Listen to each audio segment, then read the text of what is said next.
오늘은 노무현 대통령이 제주를 찾아 4.3에 대해 사과한 지 20년째 되는 날입니다.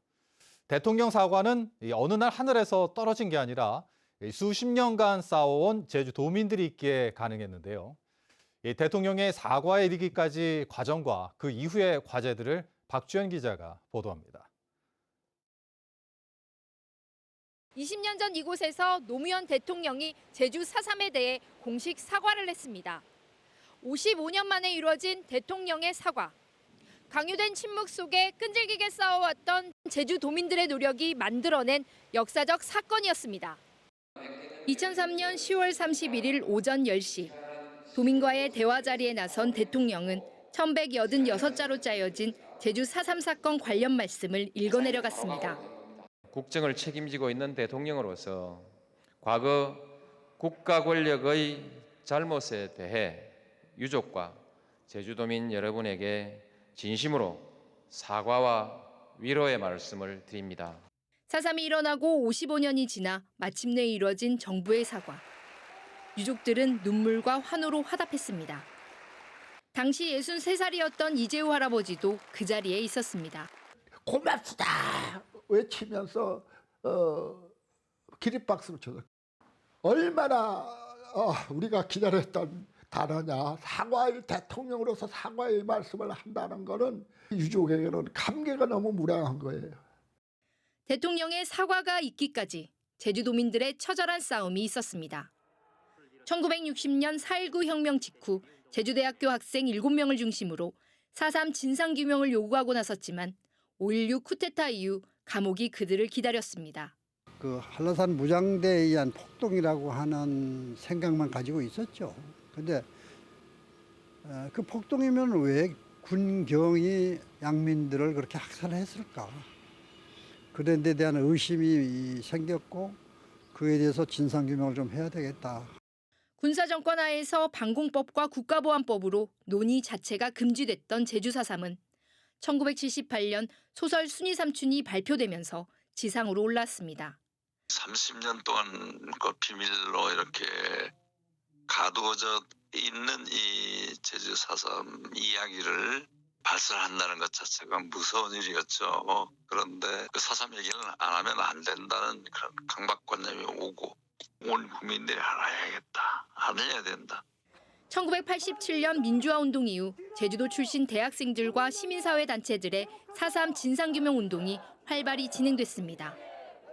1989년 제주 4.3 연구소가 문을 열었고 4.3 추모 행사가 처음 열렸습니다. 1992년 4.3의 실체를 고스란히 세상에 알린 다랑쉬 굴이 공개됐고 이듬해 제주도의회는 4.3 특위가 구성돼 희생자 신고 접수가 시작됐습니다. 1999년 국가기록원에서 4.3 수형인 명부가 발견됐고 그해 12월 26일 4.3 특별법이 국회 본의회를 통과하면서 4.3 진상규명의 법적 근거가 마련됐습니다. 특별법을 만들어서 법에 의해서 진상조사가 이루어지고 그것에 따라서 진행이 돼야 명예회복도 구체적으로 이루어질 수 있다고 하는 그런 판단 때문에 특별법에 총력을 기울였던 거죠. 그리고 마침내 2003년 10월 15일 진통 끝에 4.3 진상조사 보고서가 채택되면서 대통령의 사과까지 이어졌습니다. 하지만 이 모든 과정이 순탄치만은 않았습니다. 대통령의 입에서 사과가 나오는 그 순간까지 색깔론과 이념의 공세가 이어졌기 때문입니다. 진상보고서를 채택하는 데 있어서 군과 경찰 측을 대변하는 위원들께서 아주 강력하게 반대를 했었고 또 밖에서도 이들과 함께 반대하는 분들이 있었죠. 그러니 당연히 대통령 사과도 힘들 수밖에 없었습니다. 특별법에 의해 2007년부터 시작된 제주공항 남북 활주로 부근의 발굴에서는 382명의 희생자 유해가 확인돼 다시 한번 4.3의 실체를 드러냈습니다. 이명박 정권이 들어서며 평화재단 기금 출연이 좌절됐고 박근혜 정부 당시 4월 3일이 국가 추념일로 지정되긴 했지만 대통령의 추념일 참석은 이루어지지 않았습니다. 문재인 대통령은 재임 기간 3번 추념일에 참석하고 희생자에 대한 보상이 시작됐습니다. 하지만 보수 정권이 출범할 때마다 4.3을 폄훼하고 색깔론으로 퇴색시키려는 시도는 계속되고 있습니다.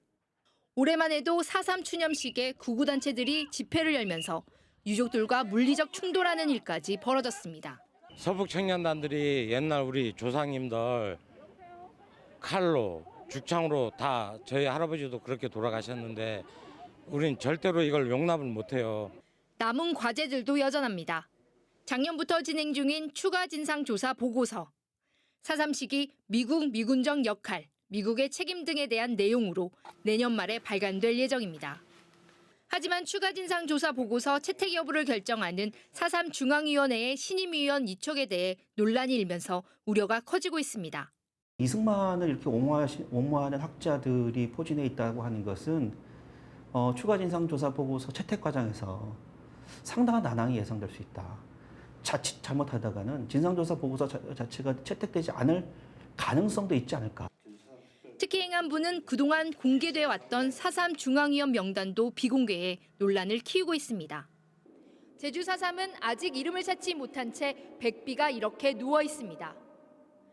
3만 명이 넘는 희생자를 남긴 비극 속에서 우리는 무엇을 기억하고 앞으로 나아가야 할지 20년 전 대통령의 말을 곱씹어볼 필요가 있습니다. 과거 사건의 진상을 밝히고 억울한 희생자의 명예를 회복시키는 일은 비단 그 희생자와 유족만을 위한 것이 아닙니다. 대한민국 건국에 기여한 분들의 충정을 소중히 여기는 동시에 역사의 진실을 밝혀 지난날의 과오를 반성하고 진정한 화해를 이룩하여 보다 맑은 미래를 기약하자는 데 그 뜻이 있는 것입니다. MBC 뉴스 박주연입니다.